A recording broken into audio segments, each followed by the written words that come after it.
एक समय की बात है। एक राजा की दो पुत्रियां थीं। समय के साथ दोनों बड़ी हुई और उन दोनों की शादी कर दी गई। पहली पुत्री पूर्णवश्या थी, जो बहुत दयालु तथा मेहनती थी। उसे भगवान की भक्ति करने में तथा लोगों की मदद करने से संतुष्टि मिलती थी। उसका विवाह एक गरीब घर के किसान से कर दिया गया और दूसरी पुत्री अमावस्या की शादी उसी गांव के बहुत अमीर व्यक्ति से कर दिया गया। अमावस्या बहुत ही आलसी और क्रूर थी। वो कोई भी काम नहीं करती, अक्सर अपनी मनमानी करती रहती थी। एक दिन की बात है, अमावस्या ने अपने घर पर शिव चर्चा रखी थी। अमावस्या ने गांव के सभी लोगों को बुलाया, पर अपनी ही बहन पूर्णवश्या को नहीं बुलाया। पूर्णवश्या, तुम उदास क्यों बैठी हो? तुम हमारे साथ पूजा में चलो। मेरी बहन ने मुझे पूजा में नहीं बुलाया। बिना किसी की अनुमति के कैसे चली जाऊं मैं? पूजा में जाने के लिए किसी की अनुमति की जरूरत नहीं होती।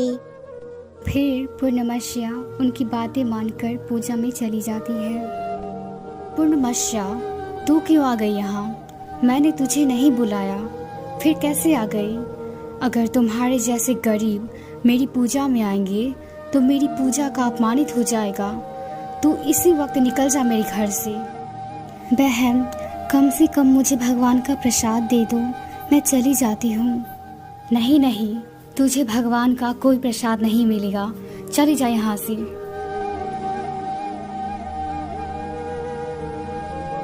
अब मैं क्या करूँ? मैं इतनी गरीब हूँ कि भगवान की पूजा भी नहीं कर सकती। एक काम करती हूँ, भैया भाभी से मिल के आती हूँ, शायद थोड़ी मदद मिल जाए। पूर्णमस्या अपने मायके के लिए निकल जाती है। आगे चलकर उसे तुलसी माता एक बूढ़ी माँ के रूप में मिलती है। बेटी, क्या तुम इस मंदिर की साफ सफाई कर दोगी? बहुत धूल मिट्टी जम गई है। यहाँ बहुत से लोग पूजा करने आते हैं, पर कोई भी इस मंदिर की साफ सफाई नहीं करते। हाँ माँ जी, अवश्य करूँगी। पूर्णमस्या अच्छे से साफ सफाई करती है, जिससे मंदिर चमकने लगता है। बेटी, वापस आते समय मेरे से मिल करके जाना। पूर्णमस्या वहाँ से आगे के लिए निकलती है। थोड़ी दूर जाने पर एक मंदिर आता है, जहाँ शिव जी एक इंसान के रूप में रहते हैं। बेटी, क्या तुम इस मंदिर की साफ सफाई कर दोगी? यहाँ बहुत धूल मिट्टी जम गया है। यहाँ आते तो सभी लोग हैं, लेकिन साफ सफाई कोई नहीं करता है। फिर पूर्णमस्या वहाँ पर भी अच्छे से साफ सफाई करती है और आशीर्वाद लेकर आगे के लिए निकलती है। बेटी, जब तुम वापस आओगी तो एक बार मुझसे मिलकर जाना। इसी तरह थोड़ी दूर और जाने पर नदी के पास गंगा मैया एक औरत के रूप में रहती है। बेटी, जरा यहाँ की सफाई कर दोगी? यहाँ बहुत सारे लोग अपना पाप धोने और पुण्य पाने के लिए आते हैं, लेकिन यहाँ की सफाई कोई नहीं करता। पूर्णमस्या वहाँ की भी अच्छे से साफ सफाई करती है। गंगा मैया फिर उससे कहती है, बेटी, लौटते समय मुझसे मिल के जाना। फिर पूर्णमस्या उनसे आशीर्वाद लेकर अपने मायके के लिए आगे बढ़ती है। मायके पहुंचकर पूर्णमस्या अपने भैया भाभी से मिलती है।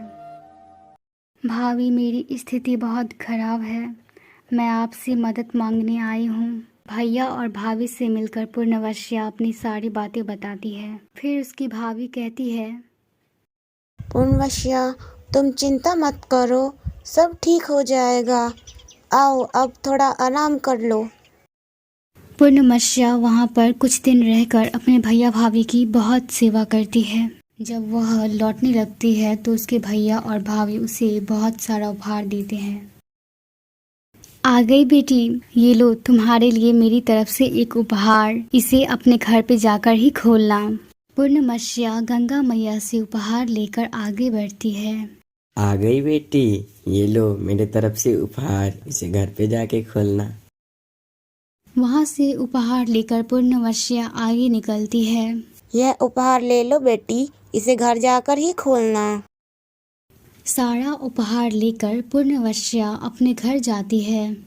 जब वह सारे उपहार खोलती है तो उसमें ढेर सारा सोना, चांदी, हीरे, मोती और मिठाइयाँ रहती है, जिसे पाकर वह उस गांव की सबसे अमीर बन जाती है।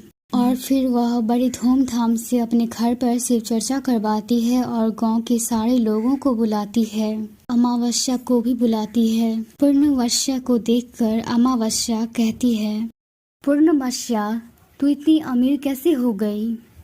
जब तूने अपने घर पर शिव चर्चा रखी तो तूने मुझे नहीं बुलाया, फिर भी मैं तेरे घर पर बिना बुलाए गई और तूने मुझे प्रसाद भी नहीं दिया और पूजा से बाहर कर दी। फिर मैं मायके चली गई। पूर्णवश्या सारी बातें बताती है। फिर अमावस्या उससे कहती है, तू भी मुझे प्रसाद मत दे, मैं भी तेरी तरह मायके जाऊंगी। नहीं नहीं, भगवान का प्रसाद है, मैं तो सबको दूंगी। अमावस्या प्रसाद नहीं लेती है और चली जाती है। बेटी, क्या तुम इस मंदिर की साफ सफाई कर दोगी? बहुत धूल मिट्टी जम गई है। यहाँ बहुत से लोग पूजा करने आते हैं, पर कोई भी इस मंदिर की साफ सफाई नहीं करते। नहीं नहीं, मैं नहीं करने वाली, मेरे कपड़े गंदे हो जाएंगे। ये बोलकर अमावस्या आगे निकल जाती है। ऐसे ही शिवजी और गंगा मैया से भी कहती है और अपने मायके के लिए निकल जाती है। मायके जाकर अमावस्या अपने भैया और भाभी से कहती है कि मैं बहुत थक गई हूँ और सो जाती है। अमावस्या वहाँ पर रहकर कोई काम नहीं करती है और वापस लौटते समय भैया और भाभी से कहती है, जब पूर्णवश्या यहाँ से गई थी तो आपने उसे उपहार दिया था, मेरा उपहार कहाँ है? घर जाओ, मिल जाएगा। फिर अमावस्या अपने घर के लिए निकल जाती है। जब पूर्णवश्या यहाँ से गई थी तो आपने उसे उपहार दिया था, मेरा उपहार कहाँ है? तुम्हारा उपहार घर पर भिजवा दिया है। ऐसे ही अमावस्या शिवजी और तुलसी माता से भी कहती है, तो वह कहते हैं तुम्हारा उपहार घर पर भिजवा दिया है। जब वह घर पहुँचती है तो वह देखती है उन उपहारों में मिट्टी, पत्थर, कंकड़, सांप, कीड़े मकोड़े होते हैं। ये सब देखकर अमावस्या फूट फूट कर रोने लगती है। फिर पूर्णवश्या के पास जाती है। अमावस्या पूर्णवश्या से कहती है, पूर्णवश्या, जब तू गई मायके तो तुझे सब कुछ मिला और मैं गई तो मुझे कुछ भी नहीं मिला। जब मैं मायके गई तो माता तुलसी, भगवान शिव, गंगा मैया और अपने भैया भाभी की सेवा की तथा भगवान की भक्ति की, इसीलिए मुझे धन, दौलत, सुख, समृद्धि की प्राप्ति हुई। बहन, मुझे माफ़ कर दे, मैंने तुझे सदा दुख और कष्ट दिया है। और अमावस्या बहुत रोने लगती है। बहन, सच्चे मन से तू भगवान की आराधना करना, जिससे तुझे सुख समृद्धि की प्राप्ति अवश्य होगी। सब मिलकर बोलो हर हर महादेव। अगर आपको ये कहानी अच्छी लगी हो तो हमारे चैनल को सब्सक्राइब करो और अपने दोस्तों के साथ शेयर करें।